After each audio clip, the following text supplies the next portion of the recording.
A quick introduction. Robbie is an award-winning social designer who uses design approaches to positively impact the way people live, work, and play. He is the design director at Us Creates, a London-based UK design and innovation agency producing leading work to improve health and well-being outcomes and experiences. As part of his research practice, Robbie is currently harnessing speculative design methods to question the sustainability of design thinking as a competitive advantage. His presentation is entitled Designing Beyond the Health Service. Move around a little bit. There we go. Hello Toronto Design Festival. Before I start, I just wanted to flag that in a very kind of British way, this morning I spent about 15 minutes trying to decide whether or not that full stop would be a full stop or an exclamation mark, and whether or not I would shout that statement like it was some kind of stadium. However, in a very British manner, I'm going to say it in a Hello Toronto Design Festival, very conservative. I'm Robbie, and I am a social designer and design director, and I'm based in the UK. And today, I would really like to speak to you and share with you both a personal and professional story, really, about my own pursuit towards health and well-being. So, I'm going to start off by saying a few things to you, and that type is absolutely massive on that screen. Firstly, I'm a designer. There we go. And as we just mentioned, I'm a design director at a design and innovation firm called Us Creates. And we're based in London, and we predominantly focus on using different design tools, techniques and methods to improve health outcomes and experiences. And put in a quick process diagram, because that's what design is. Secondly, what I wanted to share with you is that I'm also a patient, and I put that in floaty speech marks for a reason which I will come back to in a second. So I have a chronic disease called cystic fibrosis, and for anyone that's not aware of what cystic fibrosis is, it is basically a genetic disease that fills most of your vital organs with really thick, sticky mucus. It's a bit gross. And it predominantly means that it makes it really difficult to breathe and digest food, and also makes me really prone to really awful infections. As a bit of an empathy exercise, and if you wanted to ever know what it feels like to have cystic fibrosis, next time you have a drink in a bar with a straw, have a go breathing through that for about 30 seconds and see how it feels, because that's how it feels for people with cystic fibrosis. Also put this slightly more scientific explanation of what cystic fibrosis is, just in case we have any medical experts in the room, and my definition wasn't quite correct. One of my biggest bugbears, I think, with having CF is this idea of, or this concept or connotation that the word patient is associated with illness, that's associated with sickness. And these are some of the images that I pulled off Google, first page. Everybody's in a hospital, which, yes, in part is part of what having CF is, and I'm quite often in hospital. But it's more than that. And as a third kind of statement, I'm a person. Quite an obvious one, I know. But I'm more than a condition. I'm more than my health condition. And that's more than what defines me. I have a life. I'm lucky enough to be able to hold down a full-time job. I travel. I have amazing family and amazing friends. And I've put up some images up here just so you can believe the fact that I am a person and I do have a life. What I wanted to talk to you today about is really this kind of intersection between those three things and how they kind of link together. So what it means for me as a patient living with a chronic health condition, and then as a designer, what that means to design for a chronic health condition. And then at the bottom of here, thinking about how we really design for people. So I'm really fascinated with this question. So how might we design beyond the clinical health service to empower patients to become owners of their future health. And I thought I'd give you a bit of a run through of what my treatment regime looked like this morning. So as well as preparing for this presentation and doing a few run-throughs, I also did about 2 hours worth of treatment, which generally consisted of physiotherapy, over 50 tablets, 50 types of medication, and also 3 nebulizers, which I did from my hotel room. And as a patient, it makes me feel like all of these things quite often, which is usually can be frustrated, or it can be angry, or it can be anxious. And as an FYI with this one, I promised my niece that I would try and get an emoji into my presentation, and here is the emoji, so there you go, Amy. And then as a designer, it makes my head go, whoa, completely explode. And it makes me think, right, I'm a design challenge, how can I solve it? Let's crack out the post-it notes and the journey maps and all of that kind of stuff. And yes, along the way, I have done journey maps on myself, and typically designer-esque. I've also done journey maps which are overly complicated about what my visit to a clinic looks like. And I've also tried a few different hacks that try and get me to do treatment, which range from, what does it say, hang on. So, how's treatment been today, Rob? Rob, have you done your treatment? Rob, don't be and do your treatment. But then as a person, when I'm going through all this stuff in the morning, actually what's going through my head isn't thinking about treatment, isn't thinking about all this stuff. It's some of these kind of questions that, where are my keys? I haven't replied to that email, I'm running late for work, and also which pub shall I go to later tonight?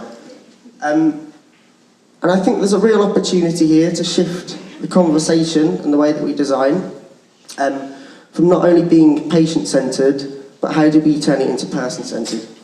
And how do we account for people's lives that have got long-term chronic health conditions?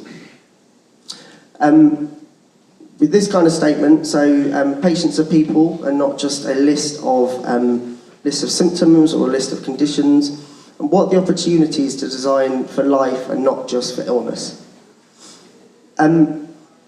So if we scale that up a little bit, so just beyond my personal story, and you have to excuse this because this is UK-based stats, but I think it applies to most countries. Over 15 million people are living with a long-term health condition in England. That is massive, and that is almost, I think, if I've got my numbers correct, is about a quarter of the population. And on top of that, multimorbidity is also becoming the norm. So a lot of people with long-term health conditions are now suffering from one or more conditions, and often the second condition is usually a result of the first. So an example might be somebody who's got CF also gets diabetes, or someone that's got diabetes then gets depression. And as we can probably guess, treatment absorbs up to 70% of acute and primary care budgets, and that is massive. But then if we think about that problem in a slightly different way and reframe the challenge, as a designer should, on average, I don't know if you can see that across that laptop, but on average patients spend 4 hours a year interacting with a clinical health service. And they spend 3,650 hours managing their own condition. That again is massive, and I think when I worked it out this morning, it equates to over 100 days of the year where patients are managing and going through self-care. So, what is the opportunity to design for that 3,650 hours? And I wanted to bring that to life a little bit with an example of some work that we've done at Straits and a project that we've been working on. And this one specifically focuses on health and, long-term health conditions and work. And it was predominantly looking at this particular challenge. So how might we reimagine how we support people to better manage their long-term health conditions and stay in work? as a challenge, or as a particular problem, we worked in collaboration with a number of different organisations across the UK, particularly within government.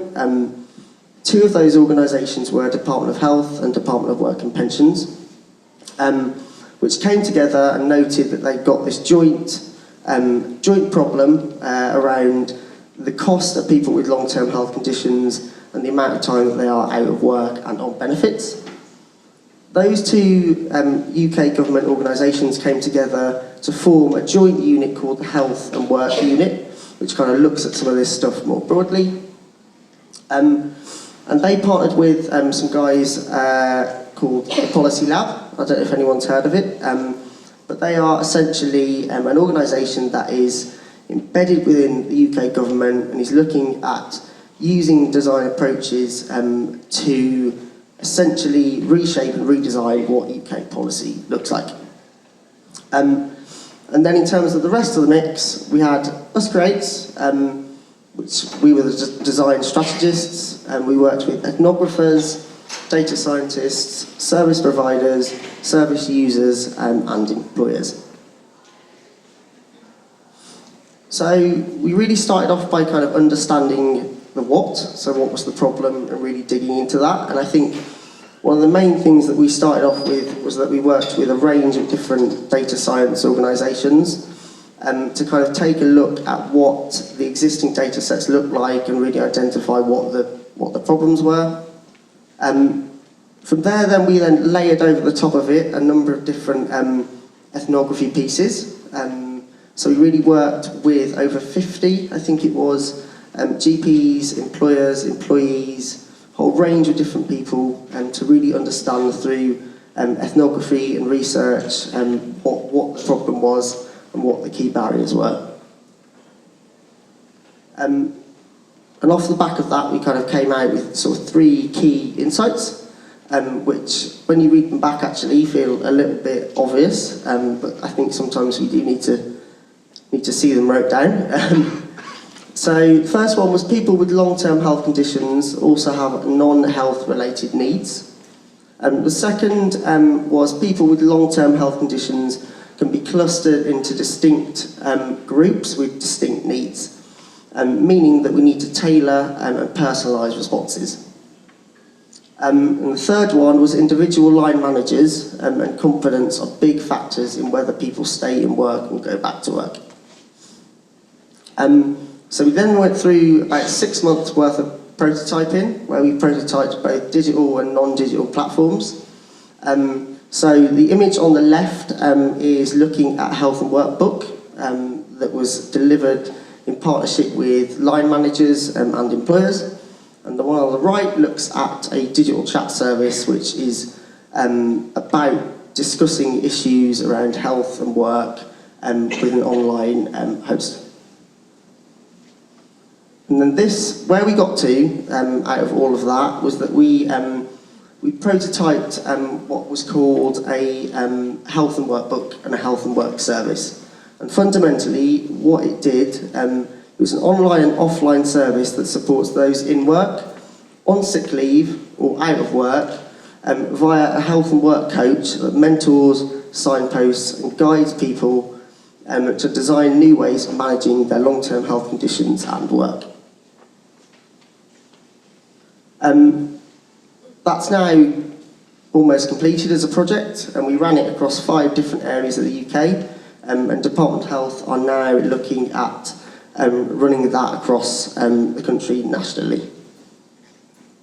So just to kind of, I guess, wrap up and just think about what some of the opportunities are around designing for long-term health conditions, and how we start to answer this question, and also drawing on this diagram. So from my perspective as a patient and as a design director, what are some of the things that we can take forward? So one, I think, is about finding new ways to refresh the treatment journey.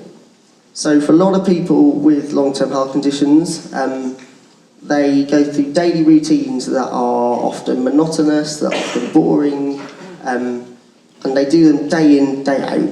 often you don't always reap the rewards of those treatments. So how can we find really small ways to reinvent and re-energise what the patient journey looks like? And it doesn't have to be anything completely huge and radical. The second one, I think, is something around fuel people's imagination to consider different scenario. So for a lot of long-term health conditions, if you can manage and self-care properly, actually you can live a really happy and healthy life. But a lot of the time we need to think about how we demonstrate and show people what a potential healthy future looks like for them. I think particularly given the fact that there's so much self-diagnosis and so much Googling of symptoms where people are actually scared about their condition and don't fully understand it, but how can we fuel their imagination to think slightly differently about the future? Number 3, I've put as design feedback loops that can go beyond the healthcare context. So how are we designing the ways that patients are feeding back to their clinicians? How are we making sure that we can get really useful data that can go back to the clinicians outside of your hospital appointment? Number 4 is design with both data and story. So often when we talk about health and healthcare systems, we talk a lot about data, which is obviously incredibly important, but sometimes we tend to neglect this element of story and this element of patient story. So how can we merge, a little bit like the health and work example, how can we merge both data and story together to get really powerful impact? And then the last one I wanted to share was the patient and caregiver as innovators, which is different to, and I'm conscious that it often divides the room, but it's different to saying that everybody is a designer. What we're trying to say is actually patients and their caregivers are experts of their health condition. So quite often, a little bit like my slightly tongue-in-cheek hack earlier, patients are finding new ways that they can manage their health and care. So how can we leverage that and how can we make use of those innovations? And then as a sort of final note, I just wanted to say design like somebody else's life depends on it, because actually most of the time when you're designing for health, it usually does. So cool, stay happy and healthy, Toronto.